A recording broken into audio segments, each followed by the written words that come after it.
go on. What about critics? When you've in the past been, did you ever pay any attention to criticism at all? You know, of the band, of the style of music. No, I think we got a bit of a roasting, of course. Excuse me. With you know, they say it's a quote song's the same as the last one, and it'd be three chord wonders, three chords and all that. But I don't know how many calls it was, no idea. But we didn't really take any notice. But there was an old saying: it doesn't matter what they say about you, as long as they spell your name right. So that's basically what we went with. We just went with it. The people that count, not the people out there giving you roasting. It's the people that buy tickets, walking through the door and buy your records, basically. And that's the way we looked at it. Yeah, you see, try as I might, John Coghlan, I can't imagine you in the psychedelic area. I just can't imagine what you would have been like in Ice in the Sun and all that stuff and pictures and stuff. I just can't imagine it because you just seem, of all the people, well, you're most definitely one of the most down-to-earth rock and rollers I've ever met in my life. And I just can't picture you as a psychedelic man. No. But were you in any way? Not really, because in my day, you know, the only thing I liked was drink. I must say, I smoked a bit of a joint, maybe a bit or two once, and I remember doing that and thinking, what the fuck am I doing? I don't take drugs. I don't want to get involved with drugs. And so basically, I knocked that on the head. And the guys were, you know, smoking a joint now and again, but we found that we wouldn't do anything before going on stage. We would have a couple of beers maybe, but I mean, when Pictures of Matchstick Men came out, Francis said he had this idea. He told me to this day he still wrote that sitting in the toilet. It was on the loo, and that's where Pictures of Matchstick Men came from. But yeah, seriously, and Dread to think. It's okay, yeah. But John Schroeder produced that, and it was ahead of the game. But I just think it did as well. And the only thing is, it's really sad when they show the old Top of the Pops now. I was told that they never kept the tapes; they just print over it for the next band. That's such a shame because they could have had such a backlog of bands. It would have been great, you know, 60s, 70s, and there could have been so much out there. All we ever see is that bloody Pictures of Matchstick Men with me down the front. Yeah, but it must have been hard for the bands to keep pace with the trend, I suppose. You know, I mean, one minute you're a pop band, the next minute you're psychedelic and flowers, and then you're going into down your dust pipe. I mean, it's but I suppose you just went with the flow, didn't you? Yeah, Marty Wilde wrote Ice in the Sun, and that was great. And do you know, I still remember, was it? Yeah, I think so. Yeah, Pet Barlow, the manager at the time, had a gas showroom in the Lambeth Walk in the early days, and we used to rehearse downstairs. And it's really funny because you walk through the front door, bring your drums in and guitars and stuff, and we go down the stairs. And when we finish, they say, you know, we've done a couple of hours rehearsing, come back up, and all the gas coggers are moved across the floor with vibration. Yeah, but yeah, it was the only thing I didn't like. We've been told, come on guys, we're going to Carnaby Street Saturday morning, buy some new gear because they're on Top of the Pops next week. We go in there. Eamon Corner will be in there as well, and other bands are going to be on the same show. And we'd all have these, I mean, things like red baggy trousers and yellow frilly shirts. I mean, fucking hell, you know. And the best thing ever, we was at Pat Barlow's house in the early days, and we had these jackets. I called it a carpet. It was like a bloody carpet. It had so many colours on it. It was psychedelic. And do you remember those early days of, in some of the houses, they had like a gas fire, 2 bars, and you had a little switch. You turn it on. It was electric fire. And somewhere, what's that? Fuck. My jacket had gone up. It was hanging right next to it. It caught fire. I went, yes, it's gone. But best thing Bob Young ever did, he was our roadie at the time. Then he became tour manager, you know. When things weren't happening after those hits, we said, well, you've got to do something because we're not going to get gigs. And if you weren't on Top of the Pops, you didn't get a gig. So he said, I've got an idea. He said, grow your hair long, get rid of those frilly shirts and jackets, you know, Levi jeans, T-shirts, grow your hair long. And that's what we did and reinvented ourselves, you know, in my chair, started that off. And then those gigs, especially the one with the guy, I forgot who we were, but, you know, that was universities for you. But it was great, and it paid off, and everyone turned up. And I think Reading Festival was one of their favourite gigs. That was wonderful, and I think we were the first band to play an open air concert at Cardiff Castle. I remember that. That was great, and you know, thank God we grew our hair long and wore jeans and t-shirts, and it really changed the band, and it was great fun, you know. And 3 guys down the front giving it together, and it's all planned and worked out very well. So thank God we did that. Otherwise, I don't think the band would have lasted much longer after that psychedelics thing. I agree with you, Steve. That wasn't. It was okay. It was pop, you know, pop stars being pop stars. I suppose it really wasn't us, you know. But you carved out a niche for yourselves with the white t-shirts, the blue jeans, the rock and roll, and in some respects, you were unique in a lot of ways. You know, other bands weren't doing what you were doing anything like as good. No, and I remember there's a shuffle we did in my chair, both hands doing the shuffle. I tell you what it was, we was with some band, there was a support band on somewhere, a little blues band. And Francis says, "We come here, Spud, let's have a look at this drummer, right?" And this drummer's playing, you know, don't both hands, you know, that shuffle. Can you do that? Yeah, all right, yeah, I did that. So that's how In My Chair came out.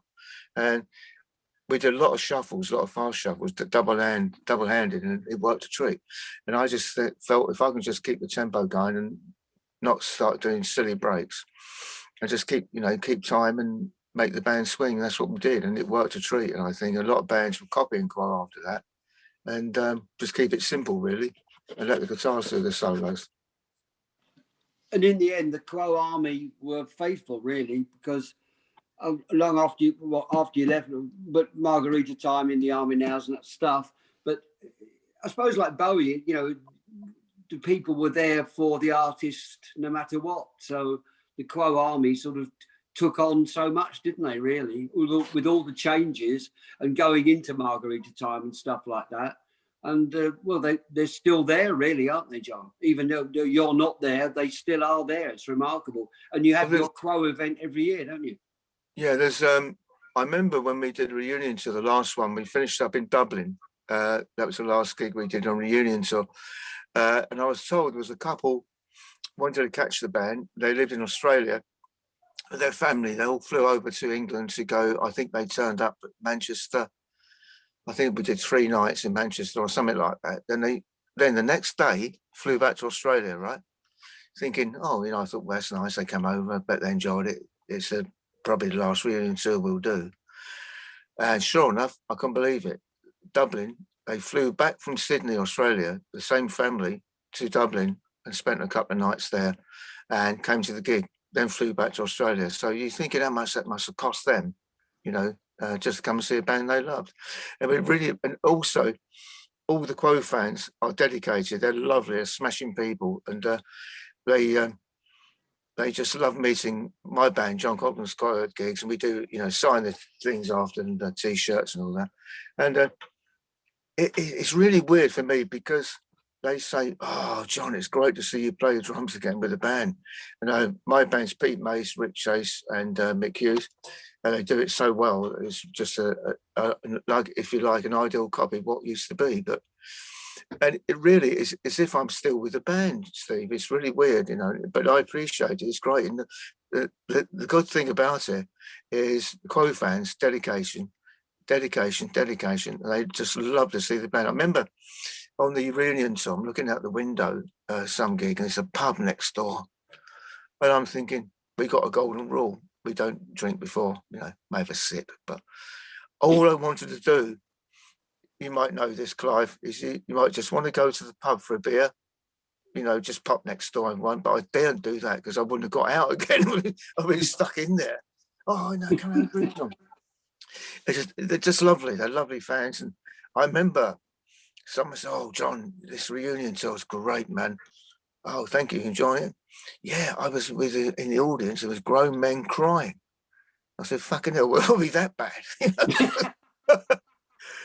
No. He said, "I spoke to one old boy. He's crying his eyes out with his wife, and it took them back to when he first met his girlfriend." you know, loads of that, you know. Oh yeah, I met Caroline then, and we got married, and we followed quite ever since.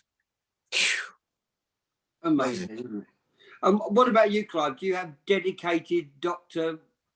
fanatics? I think you have to be to follow us. You have to be fanatical one way or another. We're not the easiest band to follow, are we? You know, you have to.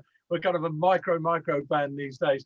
But no, yeah, we do, and it's really nice. And in fact, we were, you know, obviously back in the day, you know, in the 80s and what have you, it got to be quite a cult status before Spirit in the Sky, because we were running a nightclub, Alice in Wonderland, and we used to do these Alice in Wonderland mystery trips where we take sort of forerunners of raves, a lot of people said, where people would buy a ticket and we take like 2,000 people. I think the first one was Chislehurst Caves, then the old Decker Factory, then Lowestoft Pier, then Clacton. People wouldn't know where they were going to go. They just knew they were going to get every night music, and we'd built up this whole scene ourselves. It was kind of like a subculture, the sort of the neo-psychedelic revival of the early 80s. I mean, you know, if you're going to latch yourself to a movement, my only tip for up-and-coming musicians is make sure it's a movement that people hear of, all right?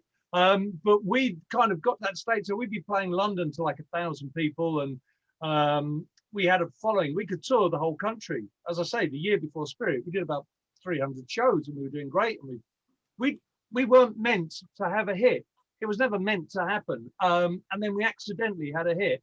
And I don't know, back in those days, it was very different because you had the indie charts and the main charts. And we'd had an indie hit, a #1 in 1985. We were making the album, and we kind of thought that's what we were, fine. And then suddenly we had a hit. And then the term that you don't hear now is we'd sold out. If you know, it didn't happen. I mean, come the 90s, when the kind of indie bands like Oasis and everyone, they were meant to go in the charts. It had changed, but when we did, we broke the cardinal rule. We were a kind of an alternative or an indie band, and we were now a pop band. And loads of people just disappeared. They went away. That was it. But in fact, one guy travelled, I think it was about 200 miles, the round journey, just to wait backstage for us as we went into the gig, just to tell us he wasn't coming because we'd sold out. So, you know, people were quite dedicated about it. So we lost a lot of the fanatical people then. And then our career slowly. I mean, my career can be described as a bomber coming out of a very slow dive, because end of the 90s, we were dead, you know. We didn't have, you know, we had nothing. I did a gig in Middlesbrough to absolute silence, and a woman at the back shouted, "Can I have your shoes?" And that was the only reaction from the audience all night. And I thought, you know, maybe I should move on now. Maybe I should move on. But something inside, some mad little chicken bomb, and we did what we did.